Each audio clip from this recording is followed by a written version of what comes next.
काली माता की महिमा, एक अद्भुत और प्रेरणादायक कथा। नमस्कार दोस्तों, आज हम सुनेंगे मां काली की ऐसी दिव्य कथा जो हमें सिखाती है कि जब भी अन्याय और अधर्म बढ़ता है तब मां स्वयं अपने भक्तों की रक्षा के लिए प्रकट होती है। ये कथा भक्ति, विश्वास और शक्ति का अद्भुत संगम है। अधर्म का बढ़ता अंधकार। बहुत समय पहले हिमालय की तराई में स्थित एक छोटे से राज्य में लोग सुख शांति से रहते थे।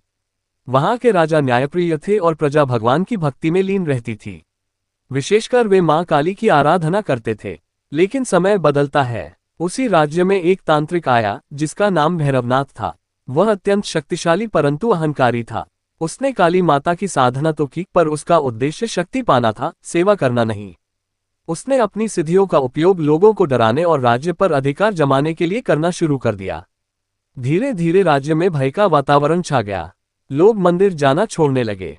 भैरवनाथ ने घोषणा कर दी कि अब वही सबसे बड़ा शक्तिशाली है और देवी भी उसके अधीन है। एक सच्चे भक्त की पुकार। उसी राज्य में गौरी नाम की एक गरीब विधवा रहती थी। उसका एक छोटा पुत्र था।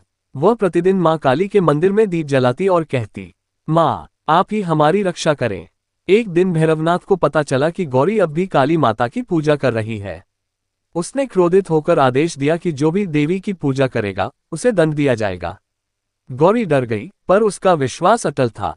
उसने अपने बेटे से कहा, बेटा, जब तक हमारी मां काली है हमें किसी से डरने की आवश्यकता नहीं। उस रात वह मंदिर में रो रोकर प्रार्थना करने लगी, हे मां, यदि आप सच में जगत जननी हैं तो अपनी संतानों की रक्षा कीजिए। मां का दिव्य प्रकट होना। उस रात आकाश में घनघोर बादल छा गए। बिजली चमकने लगी। मंदिर की मूर्ति से एक अद्भुत प्रकाश निकला। पूरा वातावरण जय मां काली के स्वर से गूंज उठा। अचानक मां काली प्रकट हुई। काली वर्ण, गले में मुंडमाला, हाथों में अस्त्र शस्त्र और आंखों में करुणा व क्रोध का अद्भुत संगम। उनकी उपस्थिति से धरती कांप उठी। भैरवनाथ ने अपनी तांत्रिक शक्तियों से देवी को चुनौती देने का प्रयास किया, पर उसकी सारी शक्तियां मां के सामने क्षीण पड़ गईं। मां ने गर्जना की, अधर्म और अहंकार का अंत निश्चित है। एक ही प्रहार में भैरवनाथ की सारी मायावी शक्ति नष्ट हो गई। उसका अहंकार चूर चूर हो गया। वह देवी के चरणों में गिर पड़ा और क्षमा मांगने लगा। करुणा की मूर्ति। मां काली केवल संहार की देवी नहीं बल्कि करुणा और ममता की भी प्रतिमूर्ति है। उन्होंने भैरवनाथ को दंड तो दिया, पर उसे सुधरने का अवसर भी दिया।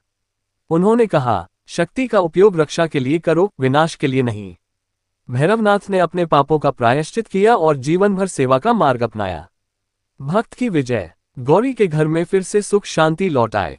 राज्य के लोग पुनः मंदिर जाने लगे। हर ओर भक्ति और आनंद का वातावरण फैल गया। राजा ने उस दिन को काली विजय दिवस घोषित किया। हर वर्ष उस दिन भव्य उत्सव मनाया जाने लगा। गौरी का पुत्र बड़ा होकर एक ज्ञानी और परोपकारी व्यक्ति बना। वह हमेशा कहता, जिसके साथ मां काली है उसे कोई संकट नहीं डरा सकता। कथा का संदेश। दोस्तों, ये कथा हमें सिखाती है, अहंकार का अंत निश्चित है। सच्ची भक्ति कभी व्यर्थ नहीं जाती। मां काली अपने भक्तों की रक्षा अवश्य करती हैं। शक्ति का उपयोग सदैव अच्छे कार्यों के लिए करना चाहिए। मां काली अंधकार को समाप्त कर प्रकाश देती हैं। वे हमें साहस, आत्मविश्वास और अन्याय के विरुद्ध खड़े होने की प्रेरणा देती हैं। समापन। यदि आपको ये कथा पसंद आए हो तो मां काली का नाम अवश्य लिखें।